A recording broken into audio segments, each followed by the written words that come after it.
Welcome to Coming from Left Field, where we have conversations about politics, books, and current events with your host, Greg Godels and Pat Cummings.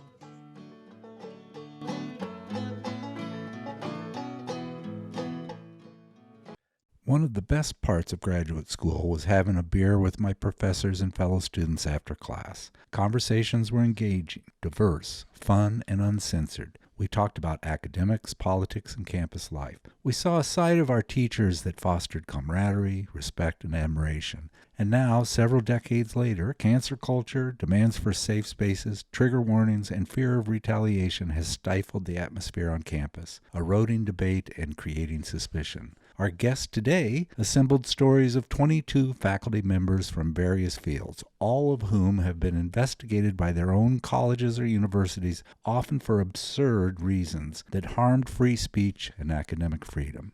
Is there a new campus McCarthyism infecting our universities? Let's discuss. Well, warm greetings. We're here with Nicholas Wolfinger, professor of sociology, teaches at the University of Utah, and we're here to talk about your book, Professor Speaks Out, The Truth About Campus Investigations. And before you came on, I mentioned to you that both Greg and I enjoyed your book a lot more than we thought we would enjoy it. I don't know what that means, but it's especially Greg. He's a hard sell. He's a really hard sell, and Hey, we've had some good conversations. So welcome to our podcast. thank you, and thank you very much for having me, gentlemen. And Good. I wouldn't expect anything more than a hard sell. So you have a background in sociology, and you picked up a PhD in sociology, and you've been a tenured professor. You specialize in marriage, divorce, social inequity. Have a pretty good, strong career, and as your book says, you ran into some problems with being investigated and found out that after the fact that this was much more common than you anticipated. I mean, is that the general summary of the book? That is correct. When my trouble started in 2016, I had just assumed my university had found a new way of tormenting me. And it wasn't until I started talking to friends that I learned that this was a national, and indeed, in the case of Canada, international problem, that there was an epidemic of investigations, and they were happening for all sorts of reasons, not just the reasons mine happened, which I detail in the book's introductions. And so, confronted with lemons, I made lemonade. I started writing about my investigations, and the investigations continued until 2021. And I realized, and I was doing some volunteer work where I was counseling other faculty members who've been investigated. I realized there were a lot of stories to tell. I also thought that while there have been, some good critiques of higher education, that stories grab people. We can relate to stories, and if there were a book of 20 stories, someone somewhere would be uh, or almost any reader, in fact, would find some story or another compelling. And I'll say, yes, there are some people, some of my subjects in the book, they have politics that are not mine. They did things I do not agree with, but I want to defend the principles of free speech and open inquiry. And that's easy to do when you agree with the principles. Of course, that's not the real test. The real test is doing it when you don't like what people are saying. So Right. now that's the backstory to the book, and I found it. I could write these books for the rest of. I could edit these books for the rest of my career because this is an epidemic and something that's only likely to continue as Mango Mussolini continues his assault on the universities and other American institutions. Greg and I are both been on flirting with academia. I was an adjunct professor, taught in community colleges for years. Greg is all but dissertation with a PhD in philosophy from Pennsylvania, and Pittsburgh. taught, and I'm sorry, Pittsburgh, and taught.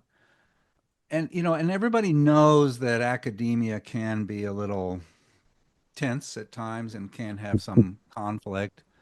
Uh, but this is different. So something shifted about 10 years ago or so. And this is not just the normal ivory tower, people being passive aggressive with each other. This is a completely different phenomenon that you're describing. Is that correct? That is correct. And it's a slow moving disaster that's developed especially over the past 20 years, though you could look and find some older roots. And it has many causes. It reflects, profound changes in their higher education, in the student body, in how universities are funded, in the federal guidance from the Department of Education, and in our politics and social media more broadly. My son was finished up a PhD 10 years ago, and he was talking about how things changed before he began the program and when he ended. When he was ending the program, the students were much more aggressive. There was much more concern about side comments that he would make. It was just a hypersensitivity.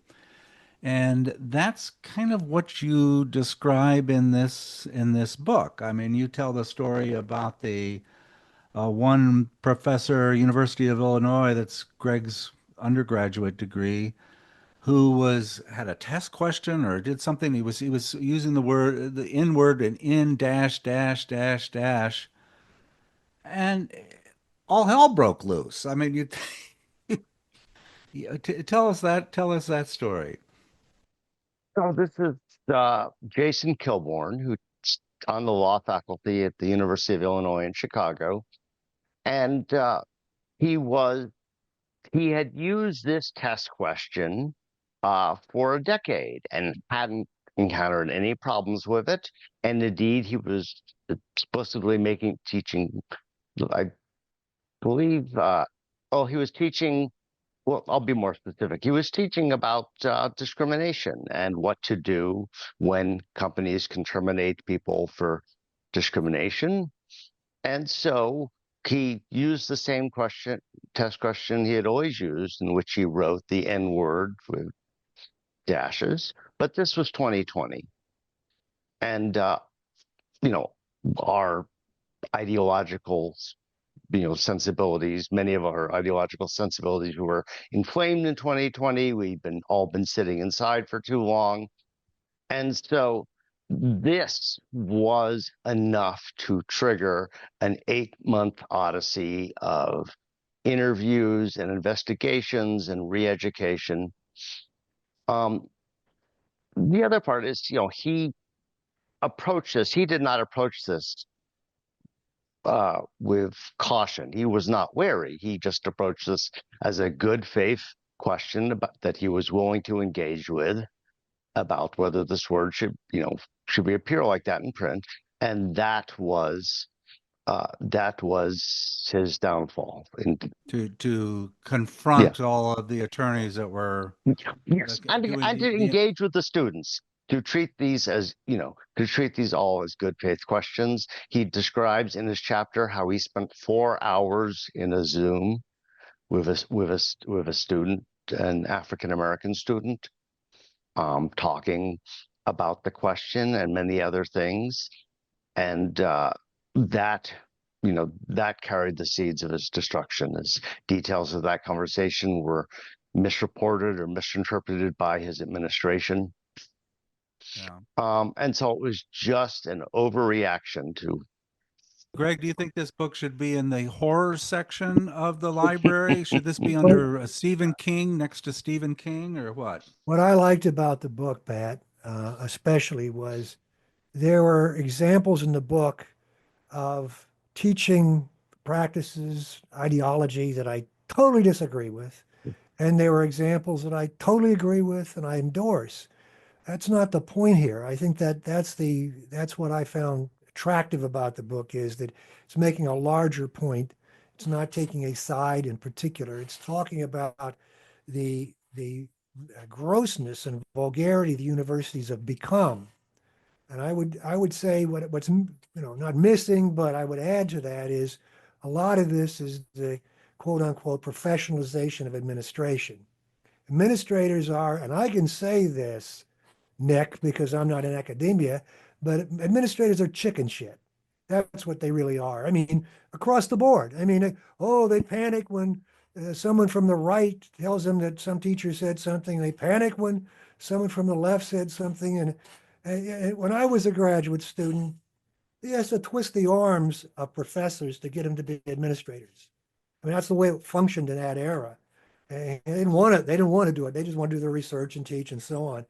But they professionalized it. They brought people from the outside, and they're essentially business people. I mean, their job is to make money for the university and keep it going. So I really enjoyed the book for that reason, because it didn't base itself on taking a position or an ideological stance. It talked about the kind of just vulgarity that exists now in a university. And a lot of the folks that are in there, I had to say to myself, you're really kind of naive. Like our friend you just mentioned, 10 years he's been doing this and he hasn't picked up on the fact that things have changed.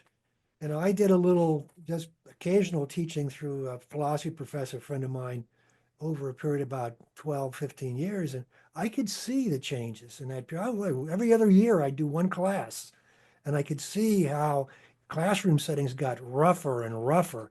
Last time I did one, there's a woman in the back in the last row, and she just heckled me the whole time. Didn't know me from Adam. Had no grudges against me. If first word out of my mouth was heckling, and finally I said, it'd be nice to let some other people talk too. And I said, I couldn't believe this has been allowed to go on, but the fear in the university allows that to go on. Universities, like the rest of our vulgar society today. I mean, it's just Yeah. different. Nick, tell your story. Really. So I've been at the University of Utah since 1998. By training, I'm a primarily quantitative social scientist who's written books about marriage, divorce, and the social institutions that affect them. This includes a book about gender equity in higher education and why it is that women now get more than half the PhDs, but are only a third of the tenured or tenure track professors. And so, that having been said, I have a long, contentious relationship with my university. And I can attribute, and if if you read my chapter in which I tell my story, know some of the reasons why, but it wasn't a good fit temperamentally. It I spoke my mind too much, and so that meant that I had a contentious tenure case and a rejection for promotion. And so my solution to that was just to absent myself from the university. Now, while I teach at the University of Utah, I haven't actually lived in Salt Lake City for 12 years. It's a nice city, but I'm perfectly happy living in California and commuting, which means I don't have to see my colleagues and I don't have to do the chicken shit, right? I can do my job, which is teaching and doing research. Um, and so in the summer of 2016, let me add also just some context. This is what I think of as the worst day of the year. And it's the worst day of the year because that's the day I take my potbelly pig to the vet, which is a big ordeal. Oh, Uh, behind you. Is that you? Do you yeah, really? Yeah. that's a pig. When you have a pet pig, people give you a lot of pigs and you have pigs. And so I had done that. I had already gotten a ticket, a traffic ticket, and then I got a call from the university. And so this was a Title IX sexual misconduct um, investigation. And tell me if I'm providing too much No, go detail or ahead. too many backstories, too much backstory. Um, So, what I did not know at the time, but later learned, was that in 2011, the Obama Department of Education had issued new guidance. It had declared an epidemic of sexual misconduct on campus, which is true, even though rates of sexual assault had been declining on campus for years and are less common on campus than they are with young women off campus. There's still too much of it and still intolerable. But what the department did caused a lot of problems. They created perverse incentives. They said, you should have to investigate these cases. If you don't, we're going to create a federal shame list, subject you to compliance reviews, and possibly withhold federal funds, although that never happened. And so what that did was create the perverse incentive for universities to investigate everything, right? That's why a a set of policies intended to ferret out rape and sexual harassment resulted in a professor at Howard being investigated for over 500 days because he had a test question poorly conceived about bikini waxing. Which was a hard question. I read the question. It's a long scenario, and then he says, Yeah, "This, with this, it wasn't. yeah, It was When probably I not when the I right thing." when I first arrived in a university, yeah, I was a young working class kid. I was scared to death because our family had no experience with yeah, college universities. And first professor that won me over was a character. I mean, I always sought the characters, the yeah, interesting people that had yeah. stories to tell, that had worldliness, and maybe made a few passes here and there or whatever. They were characters, and the university's ferreting them out now. I mean, that's you Yes, have to be you just have to be an automaton now, I think, to be a professor. It's sad. It's what inspired me to stay there and do graduate work was the fact that they were, and until he died a year or so ago, the philosophy department former head, history and philosophy of science department, was a drinking pal of mine. We didn't, I wasn't teaching or anything, but he's a character. He was bombastic and sometimes overbearing. Sometimes you want to punch him in the mouth. But my God, what an experience for a youngster to have to see a real cross section of life and of experiences. And sometimes he'd push the envelope. I'm happy he did. I mean, I learned a lot that way. universities used to be a refuge for weirdos. And that's why one of the reasons people became faculty is Right. because they weren't so great at working with others, but they were brilliant scholars or brilliant teachers or both. And so universities long attracted people like that. And so what these regulations and other changes, including to the bureaucracy, as you note, have wrought is an environment that will, you know, our best and our brightest will forsake higher education as a career choice, and that's not in our collective interest. You're saying that Yeah, Obama came out and said there's this horrible problem of yeah, sexual harassment, and yeah, you've got to get on this, and you've got to get us some convictions or do something about this, or you yeah, might lose fun. It's yes, kind of just the opposite of what Trump's doing right now. You've yeah. got to So purge yeah, all of the mention of yeah, DEI, or I prefer it to call DIEE. I remember you had that reference in your book. that's Um, okay, so go ahead. so that was one thing, right? So that just created the incentive for universities to investigate anything, no matter how frivolous.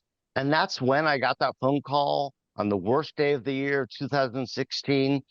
I learned I was being investigated, and when I eventually got a summary of the charges, uh, it was mind-boggling. For example, the best one is I was being investigated because I had once told a colleague off campus and over pizza and drinks that I had proposed to my then wife at a strip club. What's Shocking, wrong no? with what's wrong with this? Well, no, I mean, if I were Yeah, a young 18, 19-year-old, I would be thrilled to hear that story yeah, because it kind of deflates all the pomposity that they've grown yeah, up with. And that's what I was fortunate enough to experience are Yeah. professors that Yeah. did just Yeah. that. And yeah, I mean, it's funny. You can be a high school football star and women are attracted to you because you are a high school football star. No one objects to that. But the reality is professors do get a lot more attention Yeah. from But this from had nothing to do with students, even, was yeah, just something I had told a colleague off campus and almost 20 years earlier, right? But suddenly there was a regulation regime in place which allowed people to take out hits on their colleague. Something very similar happened to a woman at Arizona State, where she and her wife were trying to get better jobs, and a colleague was competing for that job, and so he concocted a story about her being a perv. That was, you know, that story was recounted for the New York Times Magazine. And so just because the system was in place, people knew about it and you know, assholes took advantage of it to try to solve faculty abused it. disputes or, yeah, interpersonal disputes by other means. Unreal. Yeah. So this ended up, so when they started to investigate you regarding this, my, I, I would think it almost would be a joke or something, but it wasn't. This No, oh exhausted a no. lot of Yeah. your time and your effort and your finances. I mean, this was drop Right. dead serious. Oh yes. I mean, you if you want to keep your job, you have to get a lawyer, and lawyers are expensive. And so dropped in these three investigations. I spent $25,000 just defending myself Unreal. and spent a lot of time. And so after this sexual misconduct, after I was found not guilty of sexual misconduct, then my dean took the report that that the investigator had produced, and then launched a new investigation based on my exoneration. So, almost double jeopardy. And here I was castigated for being a bad colleague, including engaging in hostile body language.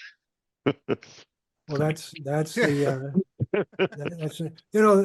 What talk of did safe you bang your spaces. head at the down on the desk? Is that getting through? No, no. I put my I once I in a faculty meeting I said fuck. Oh Once in a shit. faculty meeting, yeah, I know, right? Once in a faculty meeting, I rested my forehead on the desk for a second. I didn't bang my head. I saved that for the Slayer concerts. Okay. The safe Okay. space is the new mantra. I mean, Yes. out Yeah. of nowhere came this notion that universities ought to allow safe spaces. Well, all spaces should be safe. And what idiot decides that there are some spaces on a campus that are safe spaces and others that aren't? I mean, on its face, it's just idiocy. And speech. You should have safe Yeah. space. Every space should Yeah. be safe. And speech should never make you unsafe, right? Yeah, exactly. Safe spaces, are an assault on the idea of free speech and open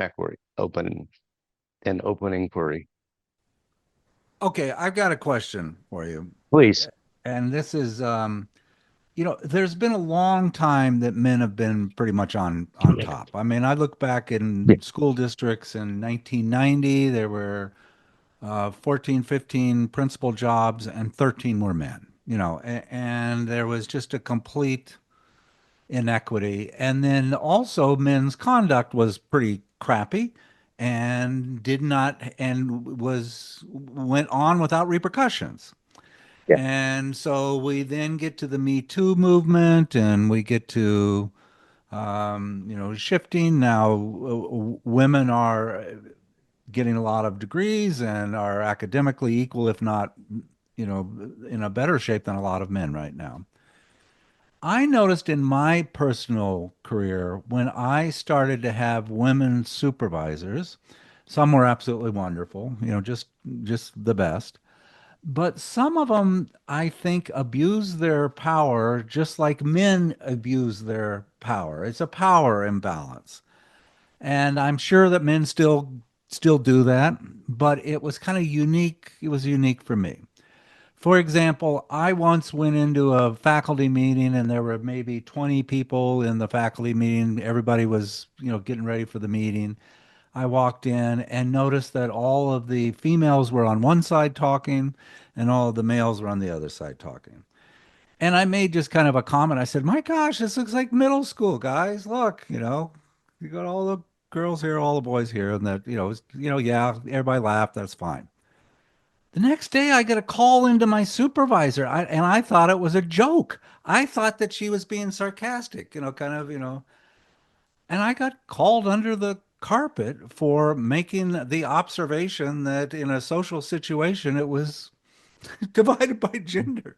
And of course, you just sit there and just shut up and go, okay, yeah, oh, I'm sorry. Oh, this is horrible, but it completely ridiculous. And I think that, Perhaps, yeah. go Perhaps you ahead. can contribute a chapter to my next edition of Professor Speak Out. It goes on. It goes on. Another Yes. person I knew left a meeting, and at the end of the meeting, he said, "That was a great meeting. See you guys tomorrow." And the next day was in his woman's supervisor's job, brought in because he said "you guys," and "you guys" is pejorative to, and again, thought it was a joke and realized this is drop dead serious. I mean, and so it's a little bit of hypersensitivity, and I guess I hate to use this term, but it's a little bit, it's kind of a woke joke. I mean, that was another one of your stories that somebody blogged about a meeting being a woke joke and got in trouble for Well, that. academics bring this on themselves, Pat. I mean, this whole thing about microaggressions comes right out of academia. I mean, it's a product of actually, Nick, your profession, really. My daughter was working on her master's. Actually, I was working on her master's with her, and so she says, "Oh, she says you want to come and see this presentation with this professor from Colorado, I think, and he's going to do a lecture on microaggressions." I said, look, I says, this world is filled with macroaggressions. That's what's oppressing most people. That's what's keeping African Americans down and women down and working people down. Microaggressions, the fact that you use the wrong friggin' word, I mean, it's ludicrous, but it comes right out of the academia, right out of the academic world. And then it backfires and bites academics in the ass. So And it's just help me tragic. out.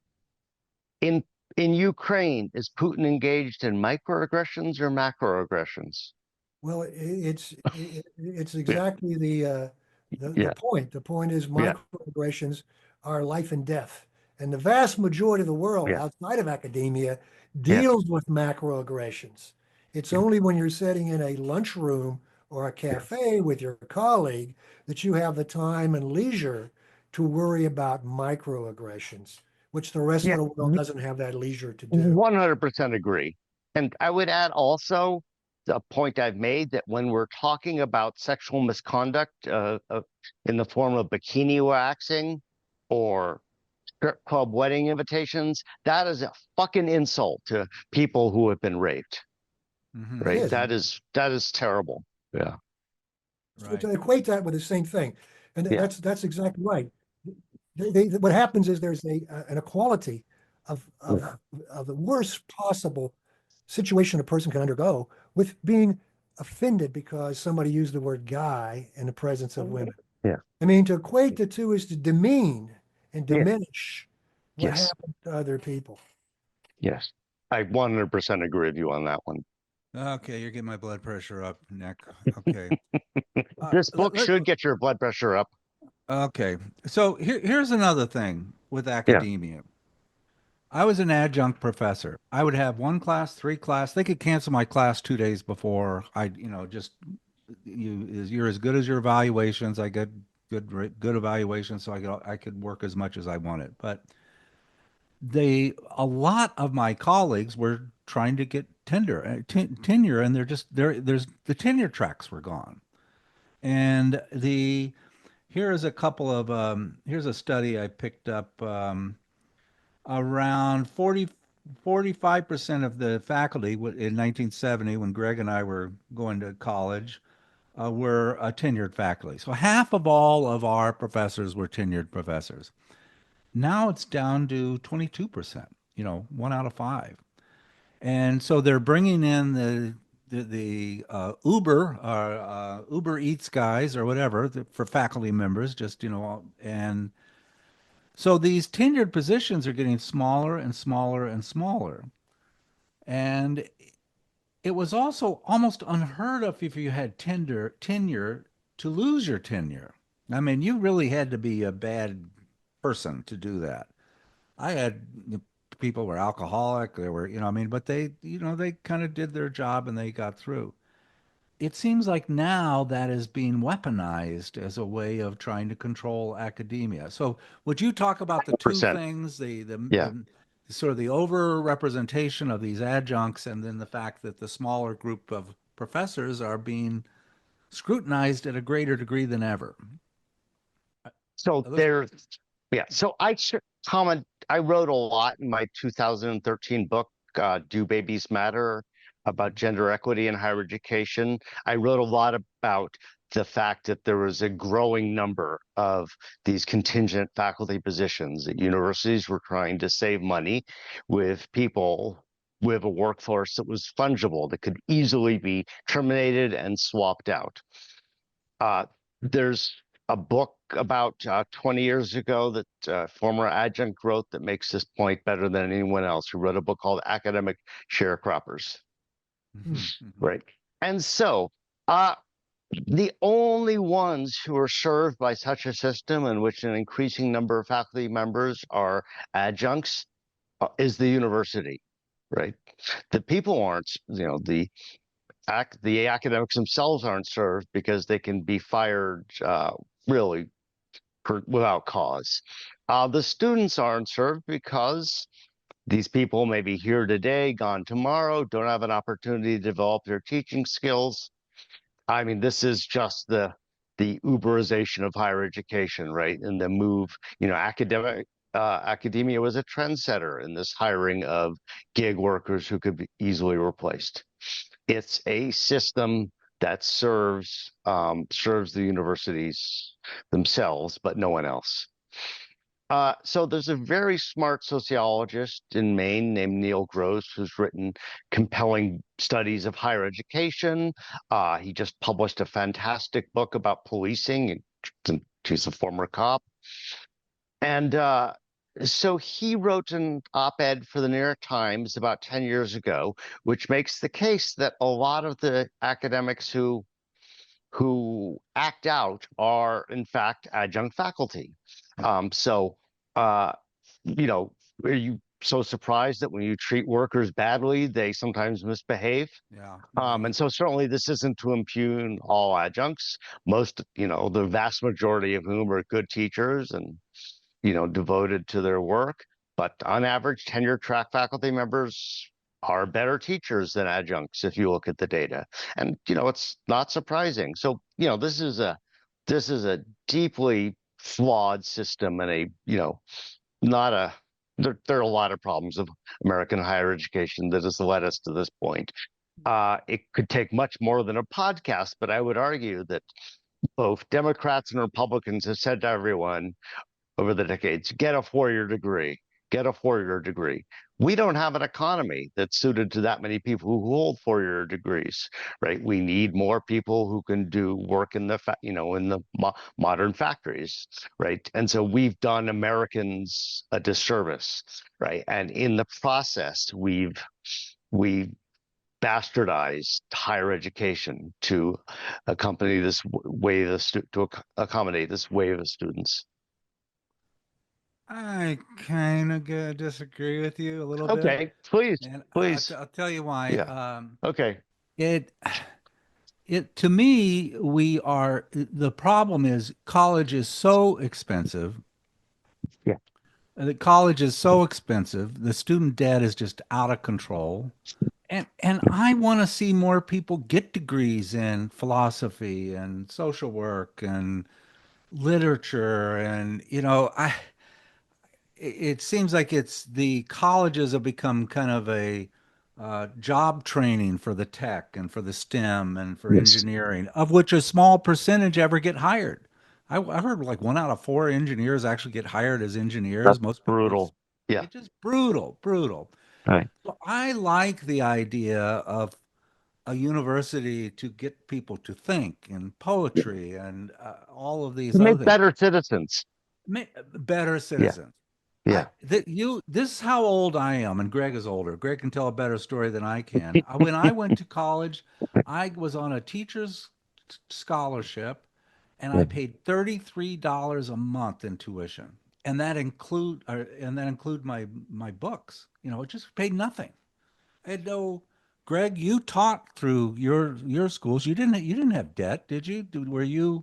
Look, if it weren't for Sputnik, weren't for the Soviets putting a satellite up in the air in 1957, by the time I got around, I got a full ride on an Illinois State scholarship, and then I got a Woodrow Wilson in for graduate school, and then I went on a special fellowship in the NDEA, National Defense Education Act, Title IV, I believe it was. And so that's what got someone like me into higher education. That's not doesn't exist anymore. I paid for both my daughters pretty much completely, and I'm happy to have done it. But they're not saddled with debt. But I know so many people that are just up to here in debt. How can they feel good about a college education when you owe $19,000? Oh no, no, $190,000. Right, I'm right. living back in the 50s, So but yet anyway, that's it's just a bunch of crazy. old We farts, you owe, know. I I mean, mean, anyway. higher education owes a huge debt of gratitude to Nikita Khrushchev, right? Because he got that rocket up first. America made the decision to pour money into higher education, and which, has been great for America as a whole.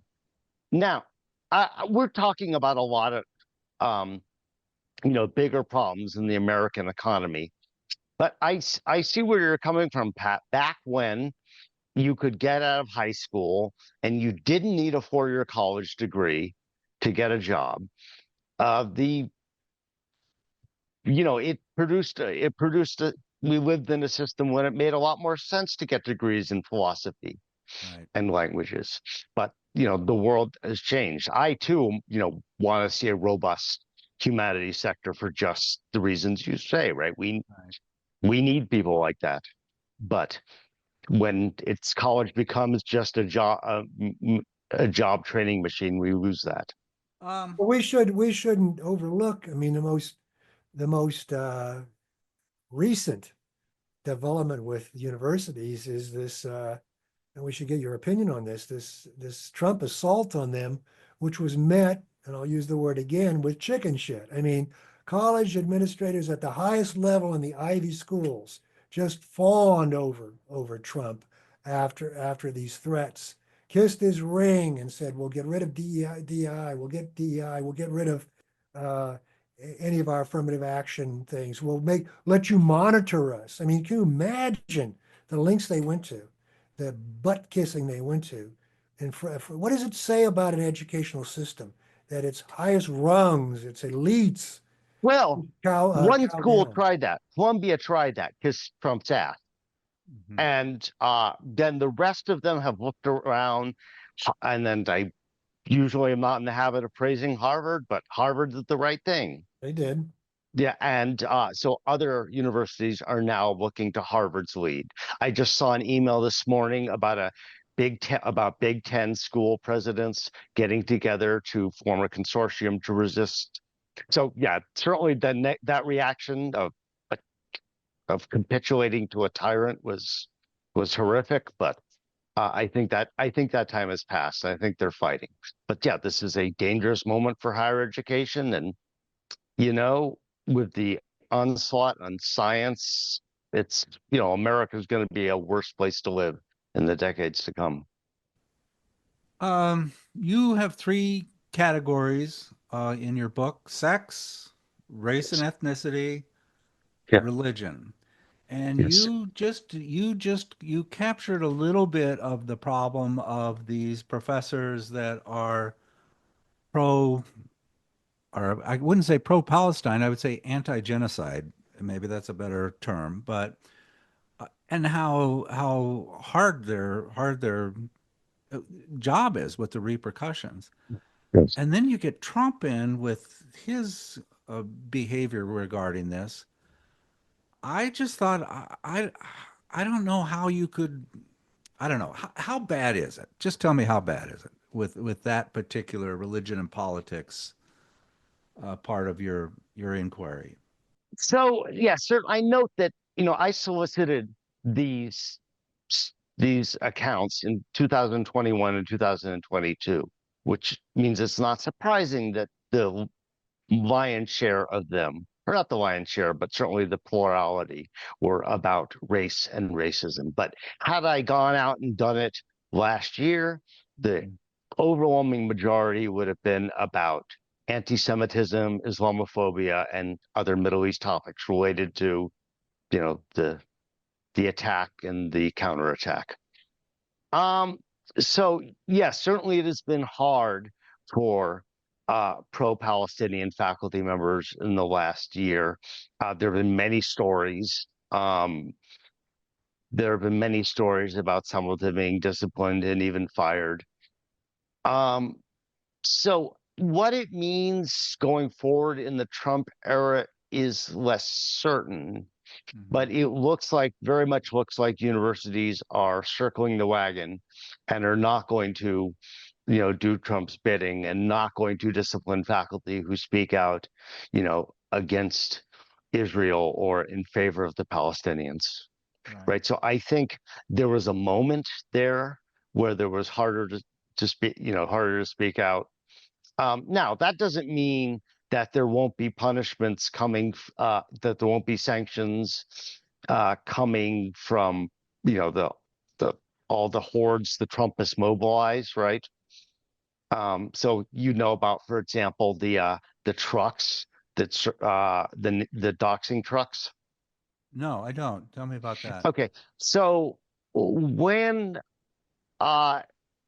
after October 7th, when the protests were in full swing around Columbia, private groups rented trucks with big panel displays and would drive around the campus displaying the name and photo of students they perceived to be anti-Semitic. Oh my God. Yeah. Doxing them in like real time. Yeah. Yeah, doxing, yeah. Yeah. So it was, of course, there's nothing the university could do because, any of us could rent a truck and drive around, with anyone's name and face on it. Oh gosh. Right. I wish I shared your optimism about the universities. I'm afraid I don't. I don't It's, think they're going to I react. mean, I did see something with yeah, big tech schools also. yeah. And it's welcome, but frankly, it's pretty shameful how they behave so far. It is, yes. Without I mean, Trump, here, It's the without Trump. administration and the yeah, boards. It's not the yeah, professors. yeah, It's the yeah. people in charge. So here's my optimism about the universities that um, they they fuel the greatest economy, in the history of the history of the world. People from all over the world want American college degrees. Our universities have a lot of problems, but they're also great. Right? They've assembled a lot of really smart people doing smart research and good teaching, and that's worth protecting against these onslaughts. But yes, I share, as I indicate in the book, I have a lot of criticisms about how the universities have done a lot of things. I have a lot of thoughts about how there's sort of a mismatch between the universities and political economy now. So yeah, I'm happy to criticize them, but ultimately I don't want to destroy them the way people like J.D. Vance Right. do. Right. Yeah. There's a history. You have a McCarthy era in the Yeah. 50s that Yeah. was the record of the universities is very poor. Oh yes. I mean, extremely poor. Yes. Hard to find exceptions in the McCarthy era. Yeah, I can provide one. Please This do. isn't in the book, but uh, so I, in the late 80s, was employed when I was still an undergraduate as a grader at UC Berkeley. And then I was handed a loyalty oath. And I looked at them and said, "What the hell is this?" I didn't understand that the kid, this was left over from the McCarthy period. So at one point, and during the McCarthy era, the University of California cracked down on faculty, and several economists at UC Berkeley refused to take the loyalty oath. And guess where they were hired? The University of Utah. Oh my And God. so for years, the University of Utah had the only Marxist econ department in the country. And the original faculty are dead. But there's still a couple. The remaining people in that who followed them. There's a couple of them who are still retired. But yeah, I, it still was I gave a terrible. paper at a Yeah, conference they organized about yeah, 15 years ago yeah. in Utah. So First time At I was ever uh, in Utah? Utah. Yeah. let me point out though that this animus is even older. And I tracked down a Gilded Age case where Stanford fired a econ professor in the year 1900 for supporting William Jennings Bryan. And it was cases like that that led to the formation of the American Association of University Professors. So basically, as soon as there were tenure faculty in the modern university, there were regents, taking fault of them for ideological reasons. Hey, tell me about this program, FACE. Uh, Yes. tell me about that. You mentioned that. I Okay. was unaware of that. What is that? So it's a nonprofit, Mhm.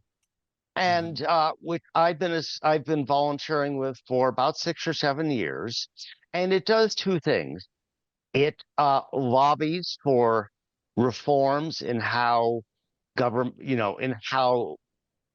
for how the federal guidance in how universities conduct sex investigations, and it also provides peer counseling.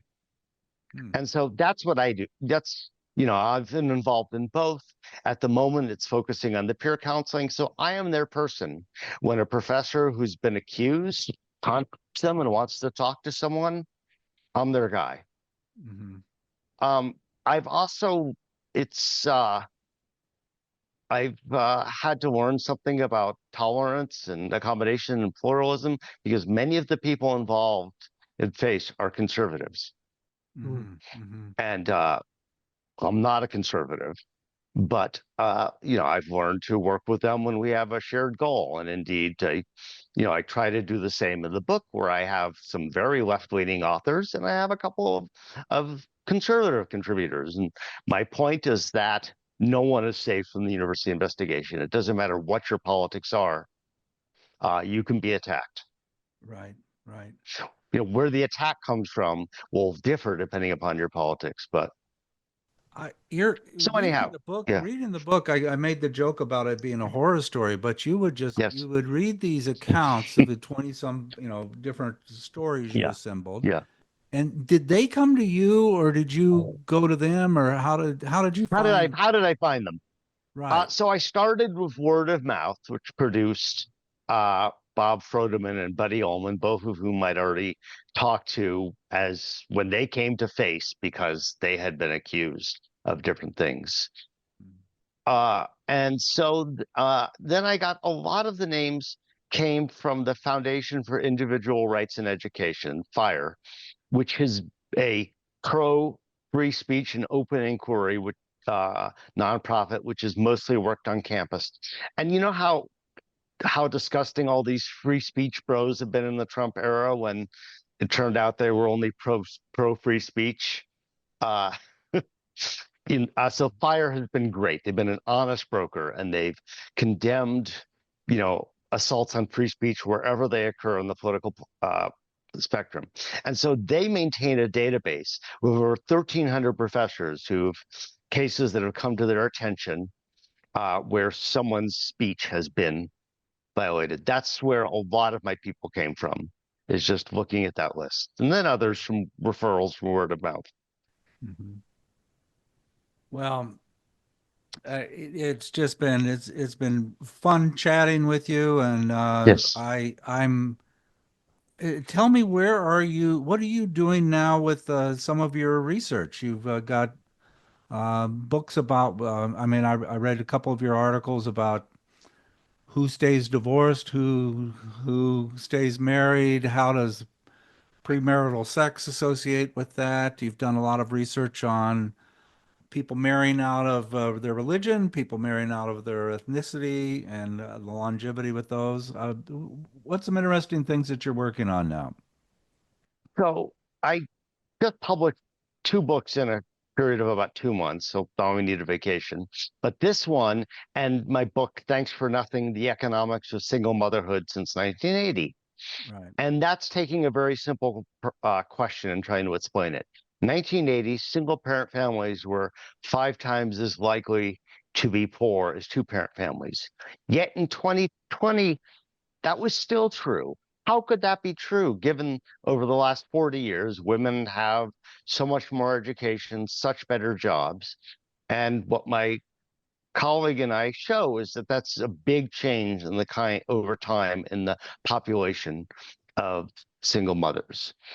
So what we're trying to do now is do some interviews and write some mass media pieces for the Atlantic, if they'll have us in other places, in which we make our case. We explain why this is, and then make the case that uh, there's a some single mothers for whom the labor market will just never work as a way to provide a decent standard of living. So we want to make a case for more social democracy, more child tax credits.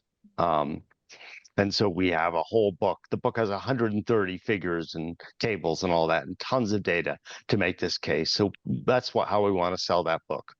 Mm-hmm.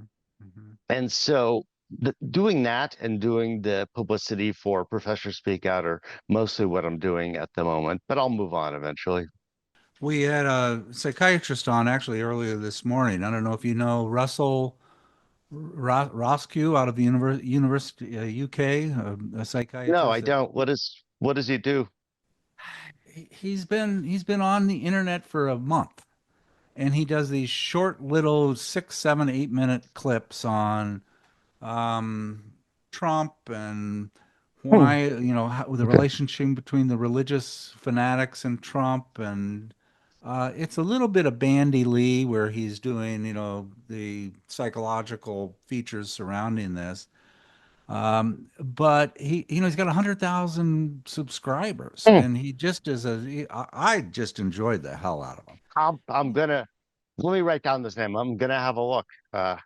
Anyway, he is so he spent a lot of time talking about young men, and Greg and I had a conversation with him on all measures. Young men are academically underperforming.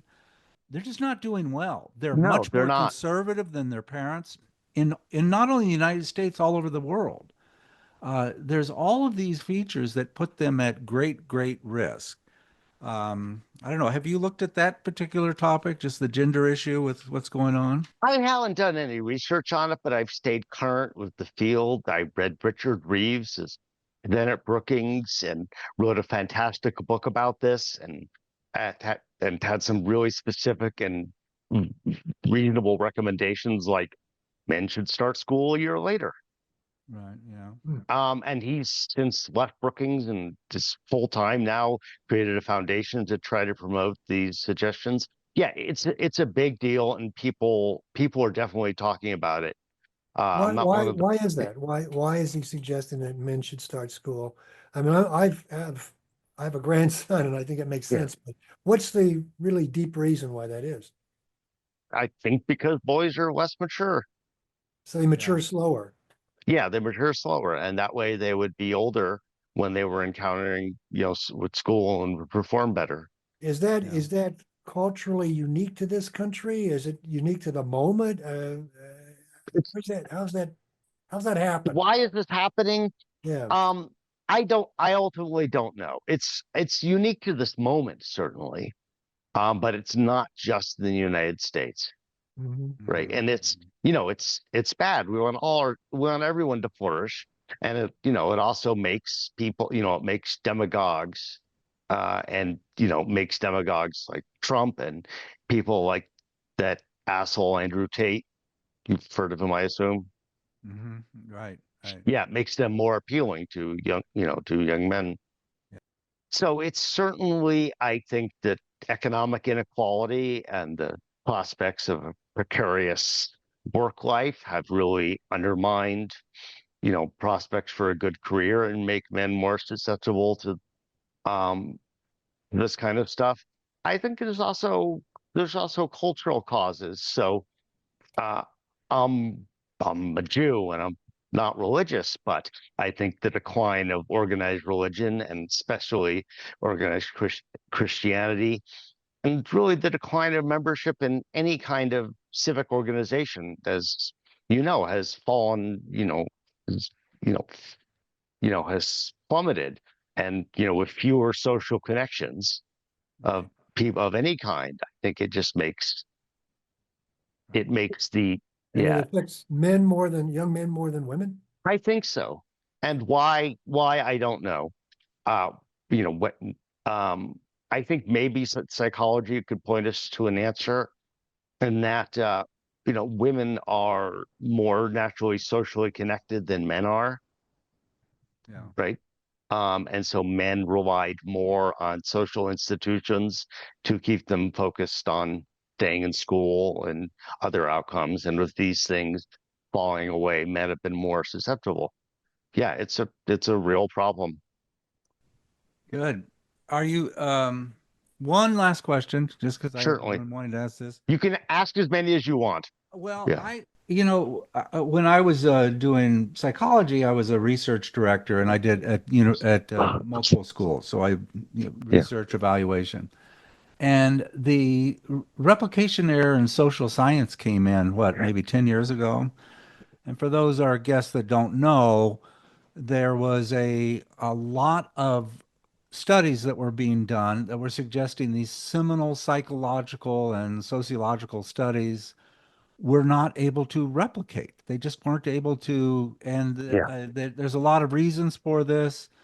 One is p value, which is when you're finding levels of significance, you might have 20 different variables and three of them will be significant. They'll publish on those levels of significance.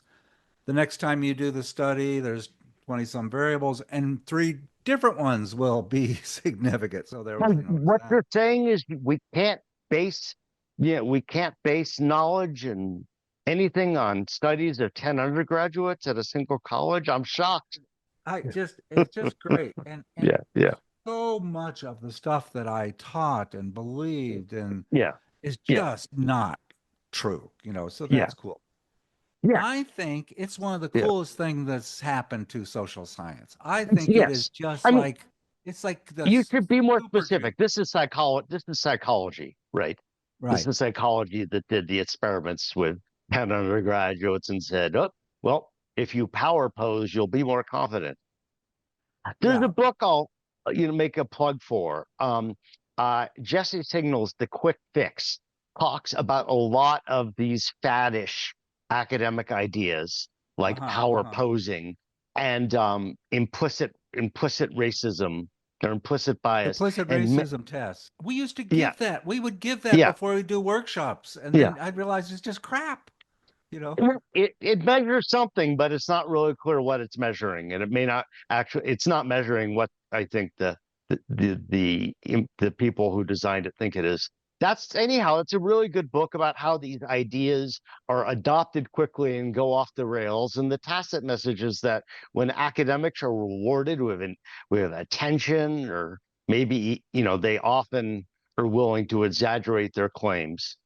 Yeah, that's why my statistical work is based on samples of 5,000, 20,000, 50,000 nationally representative cases, right? So Yeah. Hey, Nick, just good luck with this. I hope the thank book you. roll Thank you. out is great. My green screen, if you look in the background, that is just for you. That is a Thank you. Eduardo Moses considered called the Inquisition. And he was a Jewish fellow in the mid 1800s who painted all of the pretty bad anti-Semitic things that were going on with the Jews at the time. So, I Yeah, mean, some things never change. And that's the Inquisition. I think, oh, that's just for you. I took thank time to you. put that up just Yeah, for you. I refer to at one point my investigator in my chapter as a Torquemada. Talk about it. Your added, if you, and your yeah, dad was an academic too that had a rough time at yes, Stanford. Yeah. yeah, And let me yeah, just say, I really appreciate that you are contrarian. Those are the thank people you. that made me who I am. I mean, maybe you don't want to go where I am, but I owe people like you who made me question things and ask questions and challenge. Um, and so that's why I love your book. I think your book So is an if, argument for allowing people like yourself to exist in academia, exist and Right. flourish in academia. Good for the kids. so Greg, if we were both in Berlin in 1930, you would be a member of the KPD, I And would be a member of the SPD, uh, and we would be having the same argument. no, we'd be having a different argument. Yeah. Different argument. You guys are losing me. So, hey, Yeah. I'm gonna close off the podcast. There. Okay, thanks, Hey, I Cummings. really appreciate this, guys. This was a really good discussion. And thank Okay. you for You're doing having good me. work. You're Yeah, doing good thank work. you.